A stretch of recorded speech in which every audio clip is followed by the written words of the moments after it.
Now, less than 20 hours of oxygen remain for the 5 people who are trapped inside a submersible after they went missing on Sunday morning in a remote part of the North Atlantic. Search and rescue teams have been monitoring underwater noises that were picked up by a Canadian aircraft to help in their search.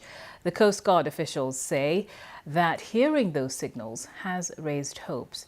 The ships and aircraft have a vast area to search. The sub arrived here on Sunday and began its dive to the Titanic wreck at 8 a.m. It was less than 2 hours later that contact was lost. They should have been underwater for no more than 8 hours. Just remember, the space that they're in is no bigger than a transit van. Well, in the last few hours, we've heard more from the Boston Coast Guard about those noises. Take a listen. When you're in the middle of a search and rescue case, you always have hope. That's why we're doing what we do.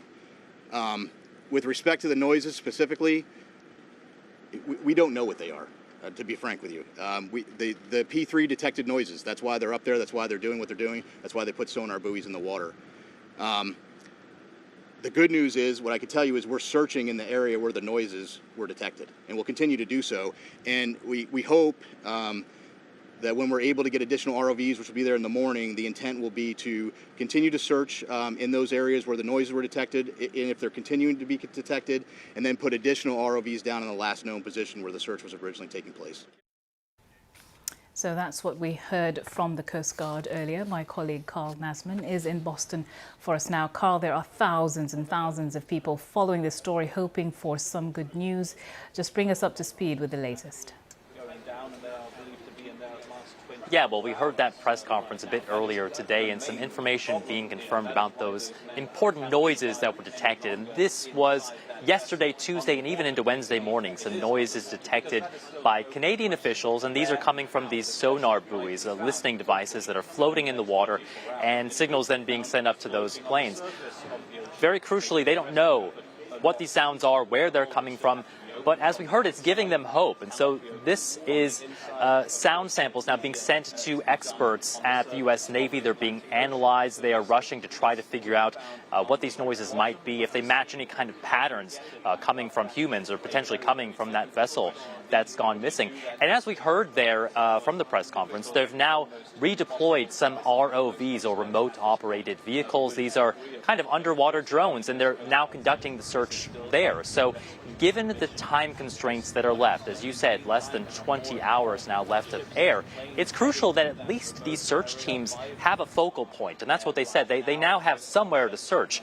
The search area has expanded. Yesterday was the size of Connecticut. Now it's twice the size of Connecticut. So having at least some point where they can redeploy and put their resources, that's very crucial for this operation. And as you say there, the search area has been somewhat narrowed down because the protocol, and why there is hope with hearing those noises, is that the people in this sub would have known to bang on it every 30 minutes for 3 minutes, and that's a sign of distress. That's why there's hope about this.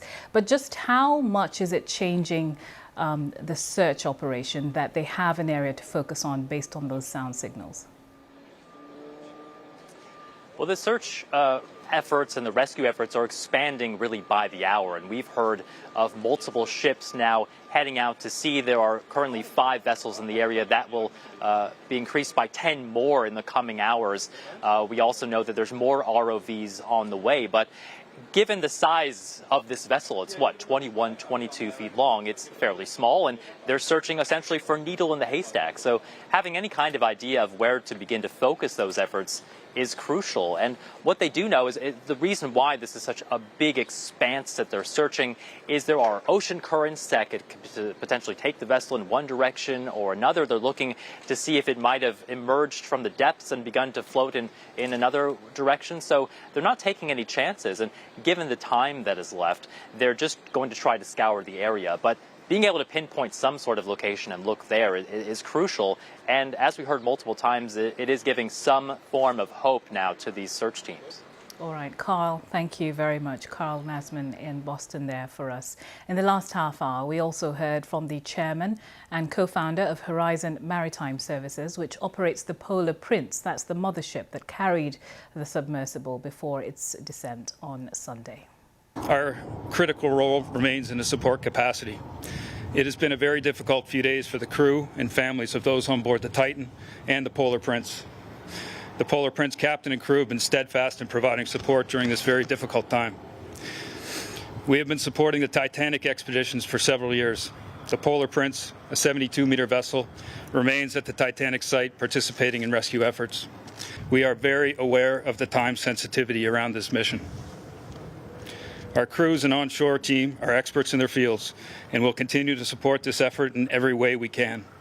We remain focused on contributing to the search for the Titan crew and continue to hold out hope that they will be located and brought home safely. There was regular communications up until a point, and then I think, as you're aware, their communication ceased. So that's the chairman and co-founder of Horizon Maritime Services, which operates the mothership for this submersible. Let's cross live now to our correspondent Nomia Iqbal, who is at St. John's Bay in Newfoundland. Nomia, you were at this press conference listening in, I believe, and trying to ask some questions. This is the first time we're hearing from this company, but how much did we really get from this? Yes, this is the first time they've spoken since the submersible went missing. And Sean Leet, as you mentioned there, the chairman, also accompanied by Chief Mysel Joe, who is the First Nation chief that works for the company. I have to say, when they came out, they looked really nervous. They read out a statement. They appeared really emotional. Obviously, this search has taken a huge toll on everybody involved. They are in close contact with the families, is what they said. And you have the press pack, all of us here, crowded here to ask them lots of questions. One of the main questions that we certainly wanted to ask them was, are the families on board? Are they involved in the search? Mr. Leet wouldn't answer that, but he said that the families are being supported, as are the crews on board, because remember, they are, it's been nearly 3 days, possibly more than that they've been carrying out this search, so they are giving support to them. The other key question also is this delay. So just to remind, as you said there, the Polar Prince transported the vessel to the diving area, and it was 1 hour and 45 minutes into this 2-hour dive that all contact was lost. But there was a delay of 4 hours and 21 minutes of when the Coast Guard was informed by the Polar Prince. So questions were being asked about what was that delay? Why was there such a long delay? But Mr. Leet was very, very adamant about, in the way that he answered, he said all protocols were followed. The other question that we asked as well was about the relationship that the company has with OceanGate. They leased Polar Prince to OceanGate, and there are questions, as we know, being asked about the safety concerns regarding the Titan, and questions that OceanGate are facing over that. We put that to Mr. Leet, and he said that they were proud to work with OceanGate. He didn't give away too many details, but I think, as I say, the main thing that we did get from him is that the families are being well supported, the crews are being well supported, and they very much, like all the rescues involved, consider this still a search and rescue operation.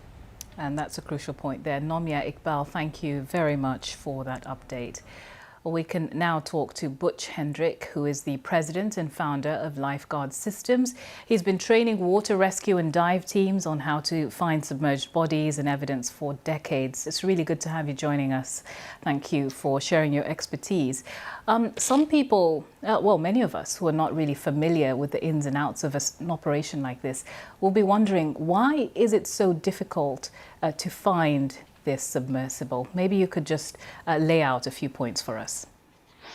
Yes, first of all, they began with a surface search as soon as they possibly could get there, and that obviously came up with nothing to be found. And those pilots and those crews are very good at searching for small items at the surface for disasters. Next is the fact that it's 12,500 feet below the water. You have to have a physical object or a side scan sonar capability to be able to search within at least 500 feet of the bottom. These are areas that we have never had to work in before. So, I mean, that does bring to mind just how difficult it is because of the location. But some might also wonder why there's nothing on the sub that could transmit its location. Is that normal practice? I can't say if it's normal or not, but it certainly would be unusual. To me, and I've said it many times, there should have been some sort of a transponder that would have emergency sent out a signal continuously for at least 100 hours, just saying, here I am. Just a beacon that our military, Coast Guard, even some of the fishing vessels would have been able to make contact with and said, we're receiving a signal.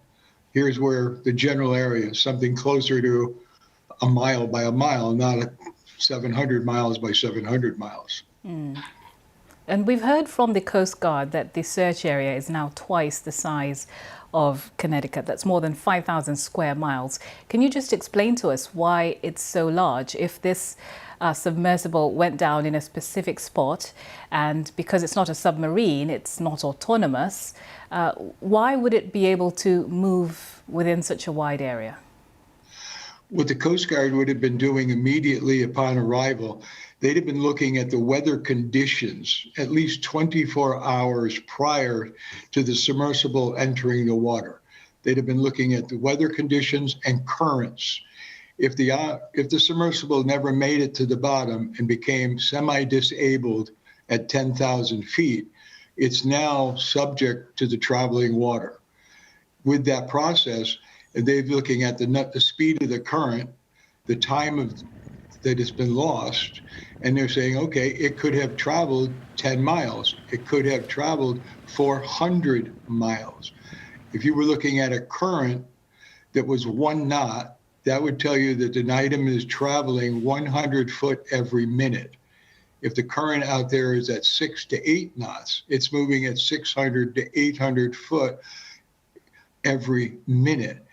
The Coast Guard will have already figured out by putting in their own transponder tracker buoys what the current is doing, how it's traveling, and when it backfeeds. And they're searching every part of the area that they possibly can based on what the currents are doing and where a semi-buoyant object could have traveled at 10,000 feet below the surface. Okay, that really helps our understanding. But as an expert, you've done this so many times. You've trained people on how to carry out these sort of rescues. What are your thoughts at this time?